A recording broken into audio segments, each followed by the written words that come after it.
Hello everyone. तो दोस्तों, अगर आप ट्वेल्थ में अपीयर हुए हो या फिर दोस्तों आपका ट्वेल्थ क्लियर हो चुका है और आप ट्वेल्थ के बाद दोस्तों मेडिकल फील्ड में जाना चाहते हैं, तो आप यहाँ पर पैरा मेडिकल या फिर बाकी जो डिप्लोमा कोर्सेज हैं, इसमें ट्वेल्थ के बाद यहाँ पर एडमिशन मिलती है। तो आप ये जो पैरामेडिकल और डिप्लोमा कोर्सेज रहते हैं, बाकी डिप्लोमा कोर्सेज रहते हैं, इसमें आप एडमिशन ले सकते हैं। लेकिन दोस्तों इसके लिए Jammu Kashmir board of professional entrance examination यानी जेके भोपी जो है, इसके लिए आपका सबसे पहले क्या कराएंगे, आपका ये टेस्ट कंडक्ट कराएंगे, जिसको हम कॉमन एंट्रेंस टेस्ट बोलते हैं, शॉर्ट में इसको सीईटी बोलते हैं दोस्तों। ठीक है, तो सबसे पहले बोर्ड आपका क्या कराएगा, कॉमन एंट्रेंस टेस्ट, एक टेस्ट आपका लिया जाएगा और उस टेस्ट में जो भी आपके नंबर आएंगे, जो भी आपके मार्क्स आएंगे, उसी बेसिस पर फिर बोर्ड आपको या तो गवर्नमेंट कॉलेज आपको मिल सकता है, जिस भी तरह के आपके मार्क्स आएंगे, नंबर आएंगे दोस्तों, उसी बेसिस पर आपको या तो गवर्नमेंट कॉलेज मिलता है या फिर आपको प्राइवेट कॉलेज दिया जाता है। इतना आपको क्लियर हो गया दोस्तों। तो इस वीडियो में दोस्तों हम ये देखने वाले हैं कि ट्वेल्थ क्लास में आपकी क्या परसेंटेज होनी चाहिए, कौन कौन से सब्जेक्ट आपके होने चाहिए, सिलेबस क्या रहता है, फीस क्या रहती है दोस्तों, इन सारी चीजों के बारे में, और एज लिमिट क्या रहती है, इन सारी चीजों के बारे में इस वीडियो में हम देखने वाले हैं। तो इसलिए दोस्तों आप वीडियो पर बने रहें, और अगर आपको वीडियो हेल्पफुल लगती है तो आप चैनल को सब्सक्राइब करके रख सकते हैं और बेल आइकन पर भी प्रेस करके रखिए, ताकि और भी वीडियोस का जो नोटिफिकेशन है वो आपको सबसे पहले मिल सके। तो दोस्तों यहाँ पर आप देख सकते हो, ये और भी डिटेल बताई गई है, बोर्ड के बारे में यहाँ पर बताया गया है। तो अगर पढ़ना चाहते हैं तो पढ़ सकते हैं। मैं आपको डायरेक्ट यहाँ पर जो है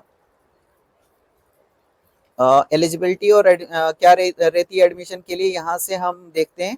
तो सबसे पहले यहाँ पर आप देख लीजिए, एलिजिबिलिटी में जो दोस्तों पैरामेडिकल और बाकी डिप्लोमा कोर्सेज हैं, जैसे कि medical, pharma assistant, lab assistant, dental assistant, ophthalmic assistant, x ray assistant, ECG technician, sanitary inspector, OTT technician, ISM dialysis technician, D pharmacy और फिजियोथेरेपी असिस्टेंट वगैरह जो कोर्सेज रहते हैं, इसमें दोस्तों एडमिशन लेने के लिए आपके पास सबसे पहले या तो यूटी ऑफ जेएंडके की डोमिसाइल होनी चाहिए या यूटी ऑफ लद्दाख की आपके पास डोमिसाइल होनी चाहिए, और आपकी जो एज है दोस्तों वो 35 साल से ज्यादा नहीं होनी चाहिए। ठीक है, यहाँ पर 1/1/2023 लिखा गया है, तो ये 1/1/2024 को आपकी एज देखी जाएगी, तो ये 35 साल 35 ईयर से ज्यादा आपकी एज नहीं होनी चाहिए। क्लियर हो गया दोस्तों। साथ ही साथ आपने ट्वेल्थ किया होना चाहिए, ट्वेल्थ जो है आपने किया होना चाहिए, और ट्वेल्थ में आपके सब्जेक्ट या तो फिजिक्स केमिस्ट्री मैथ होना चाहिए, या फिर फिजिक्स केमिस्ट्री बायोलॉजी जैसे आपके सब्जेक्ट होने, या तो फिजिक्स केमिस्ट्री मैथ है तो भी आप इलिजिबल हैं, या तो फिजिक्स केमिस्ट्री बायोलॉजी सब्जेक्ट है तो भी आप इलिजिबल हैं यहाँ पर एडमिशन लेने के लिए। लेकिन 40% मार्क्स आपके मिनिमम होने चाहिए। 40% नंबर अगर आपके ट्वेल्थ क्लास में आए हैं दोस्तों, मिनिमम, ज्यादा जितनी मर्जी है दोस्तों अच्छी बात है, लेकिन मिनिमम आपके 40% होने चाहिए। और साथ ही साथ यहाँ पर इन्होंने ये भी बताया कि जो भी कैंडिडेट्स ट्वेल्थ में यहाँ पर अपीयर हुए हैं, तो वो भी यहाँ पर अप्लाई तो कर सकते हैं, लेकिन जब उनकी डेट ऑफ काउंसलिंग होगी दोस्तों, at the time of counselling, जिस दिन आपकी काउंसलिंग होने वाली है उस टाइम तक आपका जो रिजल्ट है, यानी आप क्वालिफाई हो जाने चाहिए ट्वेल्थ क्लास में। ठीक है, आपको मौका तो दिया गया है, लेकिन आपका रिजल्ट डिक्लेयर हो जाना चाहिए जब आपकी काउंसलिंग की डेट यहाँ पर जो है निकाली जाएगी। ठीक है, तो इससे पहले पहले भी अगर आपका रिजल्ट निकल जाता है तो अच्छी बात है दोस्तों।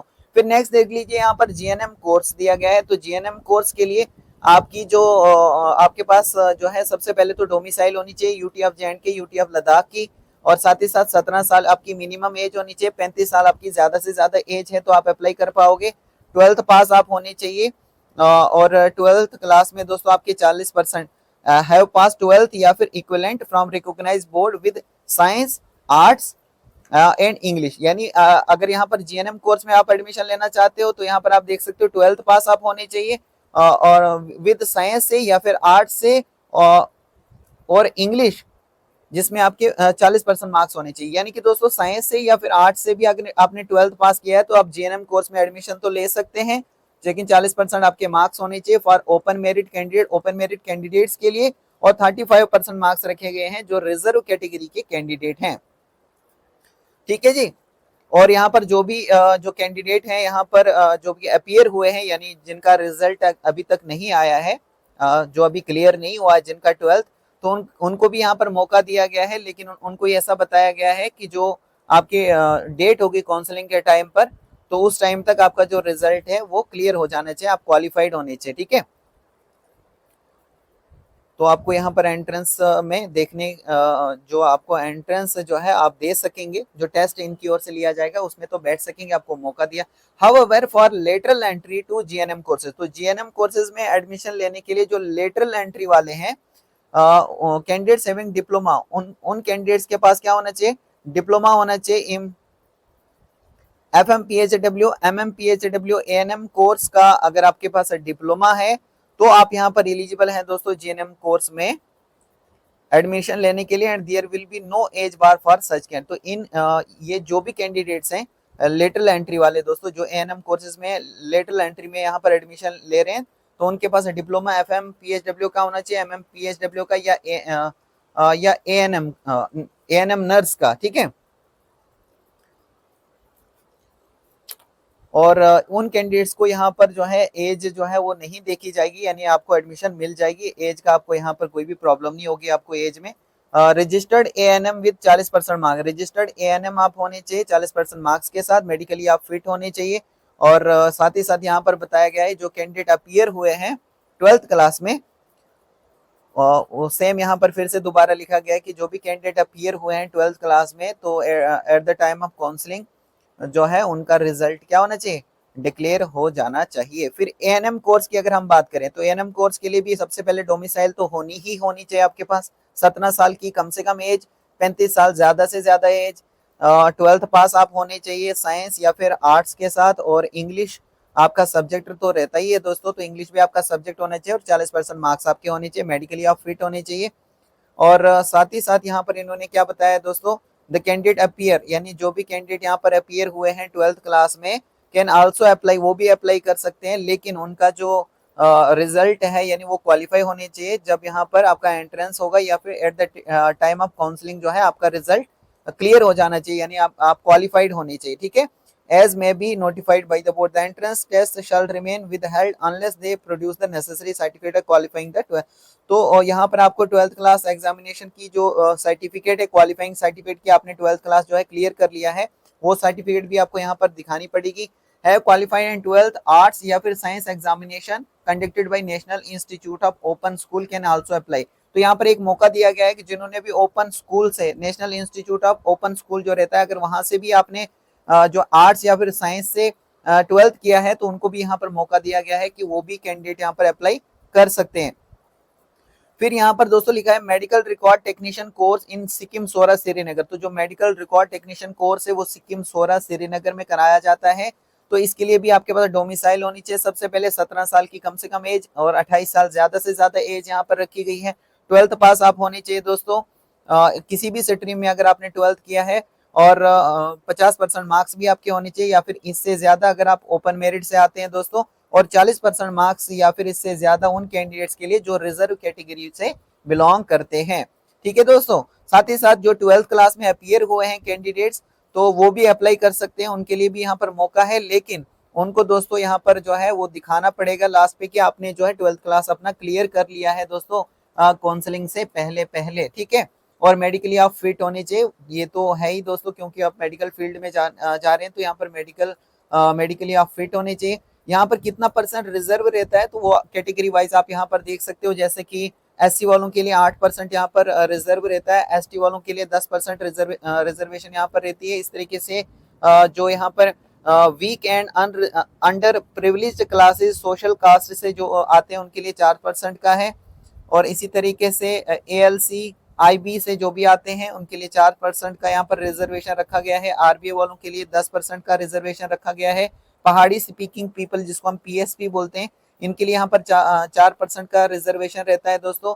और जो EWS वाले आते हैं उनको भी 10 साल का यहाँ 10% का यहाँ पर उनको भी रिलैक्सेशन मिलता है। और इसी तरीके से फिजिकली चैलेंज्ड पर्सन जो है उनको भी यहाँ पर 4% का रिजर्वेशन देखने को मिल जाता है।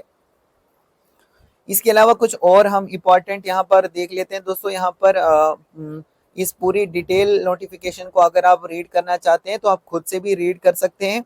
फीस स्ट्रक्चर की अगर हम बात करें तो देख सकते हो यहाँ पर दोस्तों पैरामेडिकल और paramedical diploma GNM ANM courses के लिए यहाँ पर देख सकते हो 6,000 रुपये जो है आपको यहाँ पर फीस लगने वाली है। 6,000 रुपया पर ईयर आपको 6,000 लगेगा for para medical diploma courses in government institute. तो गवर्नमेंट इंस्टीट्यूट में अगर आपको एडमिशन मिलती है यानी गवर्नमेंट कॉलेज अगर आपको दिया जाता है तो पैरा मेडिकल डिप्लोमा कोर्सेज के लिए 6,000 रुपया जो है साल का आपको यहाँ पर लगने वाला है। और 9,000 रुपया दोस्तों अगर आप जीएनएम कोर्स में गवर्नमेंट कॉलेज से अगर आपको गवर्नमेंट कॉलेज दिया जाता है, ठीक है, तो गवर्नमेंट कॉलेज अगर आपको दिया जाता है तो साल का आपको यहाँ पर फीस क्या लगेगी, 9,000 रुपया, ठीक है।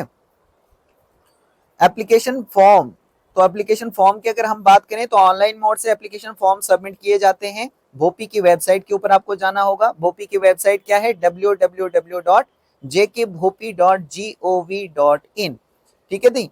तो भोपी की वेबसाइट के ऊपर आप जाओगे और ऑनलाइन मोड से यहाँ से फॉर्म अपना सबमिट कर लोगे। 1,000 रुपया आपको फॉर्म की फीस भी यहाँ पर देनी पड़ेगी और ये जो फीस है ये ऑनलाइन मोड से ही कटानी है दोस्तों, ठीक है। यहाँ पर आप नेशनल क्रेडिट कार्ड से कर सकते हो पेमेंट, डेबिट कार्ड से कर सकते हो, तो ऑनलाइन ही आपको ये फीस जो है ये पे करनी है।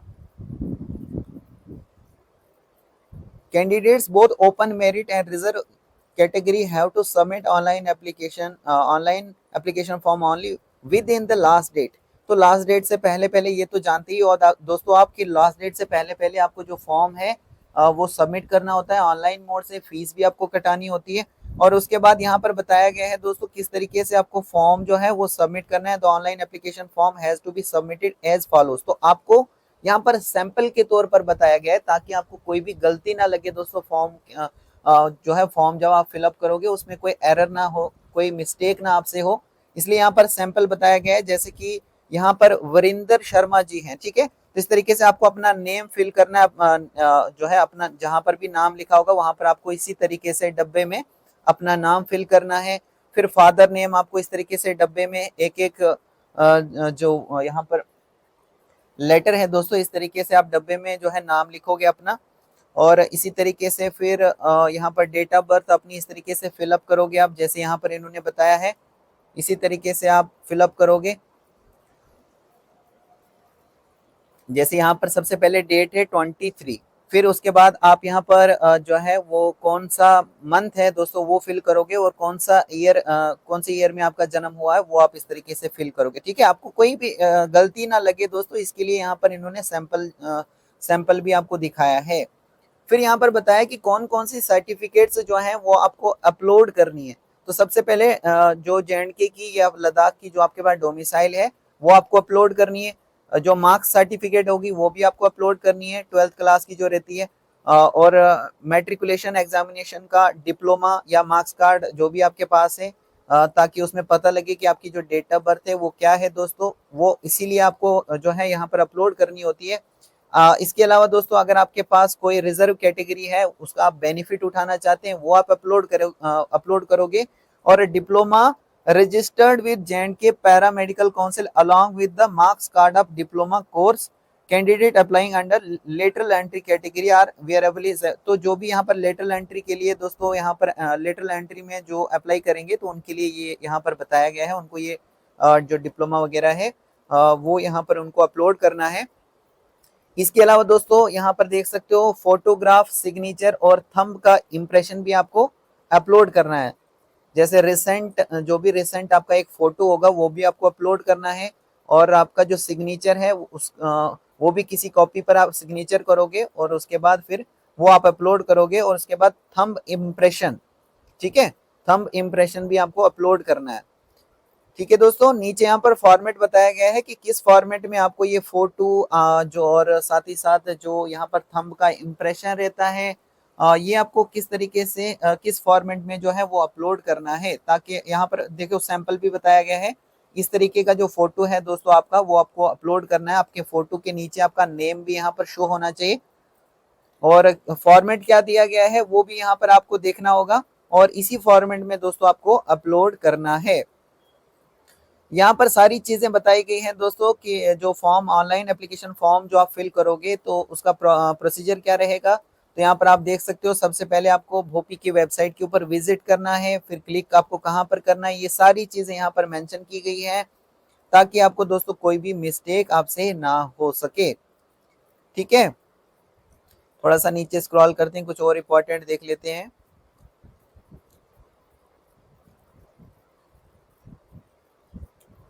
तो दोस्तों यहाँ पर आप देख लीजिए, अब यहाँ पर क्या है, सेंटर ऑफ एग्जामिनेशन, क्योंकि मैंने आपको ऑलरेडी बताया दोस्तों, इसके लिए आपका जो बोर्ड है, बोर्ड ही डिसाइड करेगा। हो सकता है बोर्ड ऐसा भी कर सकता है कि ट्वेल्थ के बेसिस पर, जो भी ट्वेल्थ क्लास में आपकी परसेंटेज हुई आई होगी, उसी बेसिस पर आपको कॉलेज अलॉट किया जाए, लेकिन बोर्ड आपका एंट्रेंस टेस्ट भी कंडक्ट करा सकता है दोस्तों। तो ये टोटली डिपेंड करता है बोर्ड के ऊपर, और बोर्ड ने यहाँ पर बताया है कि वो एंट्रेंस टेस्ट आपका कंडक्ट कराएंगे, जो कि आपके सामने मैं यहाँ पर रीड कर रहा हूँ, आप देख सकते हो। ठीक है, सेंटर कहाँ पर रहेगा एग्जामिनेशन का, तो देख सकते हो जो एंट्रेंस टेस्ट रहेगा वो श्रीनगर में भी रहेगा और दोस्तों जम्मू में भी, यानी श्रीनगर में भी आपका एंट्रेंस टेस्ट होगा, जम्मू में भी आपका एंट्रेंस टेस्ट होगा। और जो भी टेस्ट सेंटर आपको अलॉट किया जाएगा वो किसी भी कीमत पर दोस्तों यहाँ पर चेंज नहीं होने वाला है, और जो टेस्ट रहेगा वो इंग्लिश में ही होने वाला है, यानी जो भी क्वेश्चंस होंगे वो इंग्लिश में ही वहां पर पूछे जाएंगे।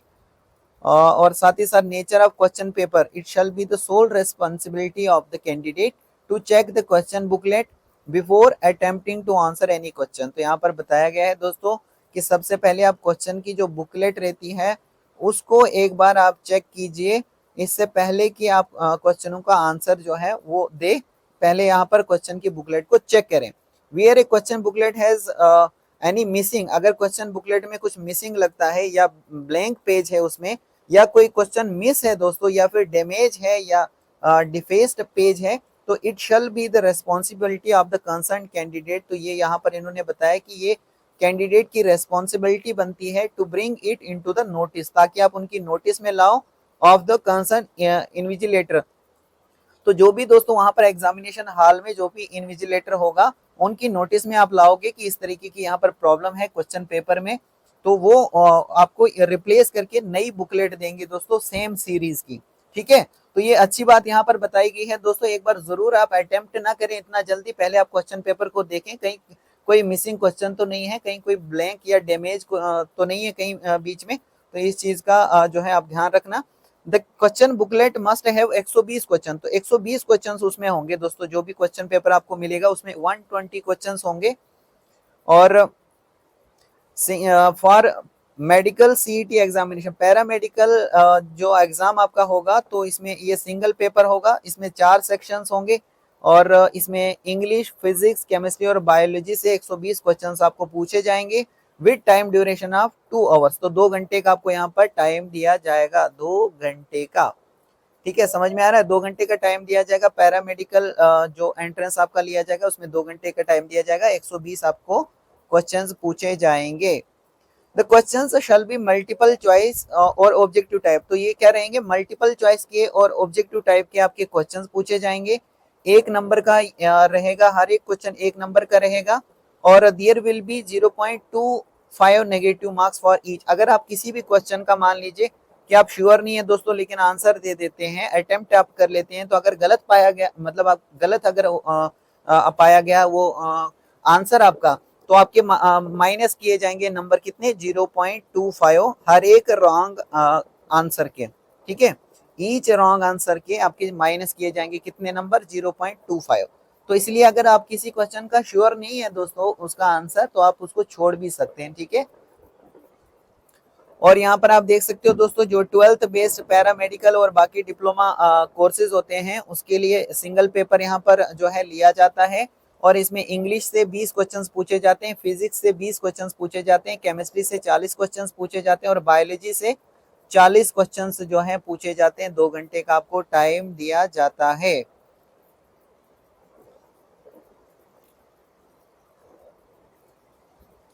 ठीक है, और जो भी आपने 10th 11th और 12th में पढ़ा होता है दोस्तों, तो उसी बेसिस पर अगर आपने अच्छे से पढ़ा है तो वहां से ही आपको ये क्वेश्चंस जो है पूछे जाएंगे, यहाँ पर टेंशन लेने की कोई बात नहीं है। और ईच क्वेश्चन पेपर जो है उसकी 4 सीरीज होंगी, विच आर इन अल्फाबेट, जैसे ए सीरीज का आपको क्वेश्चन पेपर मिल सकता है, या बी सीरीज का मिल सकता है, या सी या डी जो है उस सीरीज का आपको क्वेश्चन पेपर मिल सकता है। और ये क्वेश्चन बुकलेट के ऊपर ही लिखा होगा दोस्तों, ए बी सी या फिर डी। ठीक है। At the end of the entrance test candidates can take the question booklet with them. तो जब आपका एंट्रेंस टेस्ट खत्म हो जाएगा उसके बाद आप ये जो क्वेश्चन की बुकलेट होती है वो आप अपने साथ में ले सकते हैं। Nature of OMR answer sheet. तो जो OMR शीट होती है दोस्तों, in order to maintain transparency, transparency को ध्यान में रखते हुए यहाँ पर जो है आपकी OMR जो है आंसर शीट आपको दी जाती है। कैंडिडेट्स आर प्रोवाइडेड OMR यानी optical mark reader answer sheet having original copy and candidates copy. The candidates are directed to fold at perforation at the top of the sheet, tear it with the test is our and separate original copy and candidate's copy. Finally, they shall have to hand over the original copy to the invigilator and take along with them the candidate's copy. तो यहाँ पर आप देख सकते हो दोस्तों, जो question booklet है वो तो आप अपने साथ में रख सकते हो, लेकिन वहां पर आपको OMR शीट दी जाएगी। OMR शीट यानी उसमें क्या होता है दोस्तों, इस तरीके के मान लीजिए कि सर्कल होते हैं। ठीक है, A B C D। मान लीजिए कोई क्वेश्चन है दोस्तों, क्वेश्चन नंबर 1, इस पर मैं आपको वीडियो के माध्यम से भी बताऊंगा किस तरीके से आपको फिल करना है। फिलहाल आप यहाँ पर समझिए, जैसे क्वेश्चन नंबर 1 है तो क्वेश्चन नंबर 1 का क्या होगा, 4 ऑप्शंस होंगे, जैसे ए हो गया, बी हो गया, सी या फिर डी। मान लीजिए कोई भी क्वेश्चन आपसे पूछा है, इसके 4 ऑप्शन है। ठीक है, तो आपको यहाँ पर क्या होगा, सर्कल करना होगा जो भी आपको लगता हो कि क्वेश्चन नंबर ए का ए आंसर है, या फिर बी आंसर है, या फिर सी ऑप्शन आंसर है, या फिर डी ऑप्शन। तो जो भी आपको लगता है कि क्वेश्चन नंबर 1 का जो बी पार्ट आता है, मतलब बी आंसर है, तो बी ऑप्शन पर आप इस तरीके से सर्कल करोगे। समझ में आ रहा है? इस तरीके पूरा सर्कल के बाहर से आपको ये नहीं करना है, फिल नहीं करना है, इस तरीके से सर्कल को पूरा अपने पेन से फिल करना है, ब्लू पेन से इस तरीके से आप फिल कर सकते। इस तरीके से क्वेश्चन नंबर दूसरा होगा, उसका जो भी आपको आंसर लगता है तो उसके बराबर नीचे, जैसे मान लीजिए क्वेश्चन 2 का आपको लगता है कि सी ऑप्शन जो है इसका आंसर है, तो आप सी के नीचे क्वेश्चन नंबर 2 के आगे जो भी यहाँ पर जो है इस तरीके से OMR शीट पर जो भी इस तरीके से सर्कल रहते हैं, तो उस पर आप इस तरीके से क्या करोगे, फिल करोगे सर्कल को। ठीक है, समझ में आ गया ना? आपको समझाने के लिए बता रहा हूं मैं दोस्तों। और उसके बाद और कुछ इंपॉर्टेंट देख लेते हैं, जैसे यहाँ पर एग्जाम्पल भी इन्होंने दिए है दोस्तों। देखिए फॉर एग्जाम्पल अल्बर्ट आइंस्टीन जो है उनको नोबेल प्राइज मिला था। ये क्वेश्चन है दोस्तों, 11 क्वेश्चन है, क्वेश्चन नंबर 11 है। यहाँ पर आप देख सकते हो, तो आपको यहाँ पर 4 ऑप्शंस बताए गए हैं, 1 2 3 या फिर 4। यानी अल्बर्ट आइंस्टीन को नोबेल प्राइज जो है मिला था, और नीचे लिखा है थ्योरी ऑफ रिलेटिविटी में मिला था, या फिर फोटो इलेक्ट्रिक इफेक्ट में मिला था, या फिर लेजर में मिला था, या फिर जनरल थ्योरी ऑफ रिलेटिविटी में उनको दिया था। 4 में से एक ही ऑप्शन को आपने टिक करना है। टिक मतलब सर्कल करना है इस तरीके से। समझ में आ गया? जैसे मैंने आपको बताया। तो यहाँ पर क्या है, करेक्ट ऑप्शन है दोस्तों इसका फोटो इलेक्ट्रिक इफेक्ट, यानी जो दूसरा ऑप्शन है दोस्तों वो इस 11वें क्वेश्चन का करेक्ट आंसर है। तो किस तरीके से आप सर्कल करोगे देख सकते हो, यहाँ पर नीचे एग्जांपल दी गई होगी। क्वेश्चन नंबर 11 का यहाँ पर क्वेश्चन नंबर ये 10 है, ये 11 है, ये 12वां क्वेश्चन है, 13वां क्वेश्चन। तो 11वें क्वेश्चन का क्या है, दूसरा आंसर है, यानी सेकंड ऑप्शन आंसर है। तो देख सकते हैं यहाँ पर 2 पे इन्होंने क्या किया है, सर्कल किया हुआ है। आप देख रहे होंगे दोस्तों। और इस तरीके से अगर आप आधा सर्कल यहाँ पर इस तरीके से फिल करते हो, आधा ही सर्कल, पूरा सर्कल इस तरीके से आपको फिल करना है, तो ये करेक्ट वे हो गया फिल करने का। अगर आप आधा सर्कल फिल करोगे, आधा छोड़ दोगे दोस्तों, तो ये इनकरेक्ट वे है, इसमें आपके मार्क्स भी काटे जा सकते हैं। या फिर इस तरीके से अगर आप टिक करते हो, अंदर देखो यहाँ पर बॉक्स में बताया गया है, आपने टिक किया है, तो ये भी गलत वे है दोस्तों। या फिर किसी क्वेश्चन का आपको लगता है कि रॉन्ग आंसर है, तो आप इस तरीके से करोगे, तो ये क्या इनकरेक्ट जो है ऑप्शंस, मतलब इनकरेक्ट वे है दोस्तों ये फिल करने का। आपको करेक्ट वे क्या बताया मैंने, इस तरीके से सर्कल करना है आपको, जो भी आपको आंसर लगता है। तो जिसका आप श्योर नहीं है, आपको नहीं पता है आंसर, उसको आप छोड़ सकते हो, नेक्स्ट क्वेश्चन पर आप जा सकते हो। तो थोड़ा सा अब आगे और भी देख लेते हैं दोस्तों, क्योंकि काफ़ी बड़ी नोटिफिकेशन है, तो इसमें ये वीडियो जो है लंबी हो सकती है। तो दोस्तों मैं होप करता हूँ कि आपको ये सारी चीज़ें जो हैं क्लियर हो चुकी होंगी। सबसे पहले यहाँ पर ये भी इम्पॉर्टेंट है, देख सकते हो यहाँ पर सिलेबस भी बताया गया है। Entrance test is based on the course of study and syllabus of 10th class. तो 10th क्लास के जो भी आपने स्टडी किया होगा, जो दोस्तों जैसे 10th क्लास में आप स्टडी करते हो, या फिर 11th में स्टडी करते हो, 12th में स्टडी करते हो, तो इसी बेसिस पर दोस्तों आपका जो क्वेश्चन होंगे वो भी इसी तरह से सेट किए जाएंगे आपके, ठीक है। और यहाँ पर आप देख सकते हो नंबर ऑफ क्वेश्चंस इंग्लिश से 20 क्वेश्चंस आपको पूछे जाएंगे। तो कहाँ से? प्रोनाउंस टाइप और यूजेस से, कंजक्शन टाइप्स और इसके यूजेस से, modal auxiliaries and their uses, reported speech changes in verbs and other changes, clauses, types of clauses and their uses, sentence pattern, past perfect uses और to infinitive and ING form.